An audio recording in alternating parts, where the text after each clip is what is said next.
What's the meaning of accuse? Accuse. Accuse. Accuse. Accuse.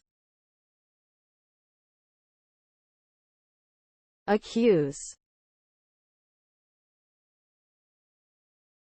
To accuse someone means to say that they are guilty of a crime or offense.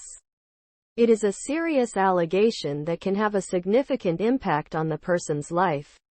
Accusations should not be made lightly, and there should be evidence to support them. If you are accused of a crime, it is important to speak to an attorney as soon as possible. Here are some examples of how the word accuse can be used in a sentence. The police accused the man of murder. The teacher accused the student of cheating. The neighbor accused the dog of barking too much. When you accuse someone, you are making a serious claim. It is important to be sure of your facts before you make an accusation.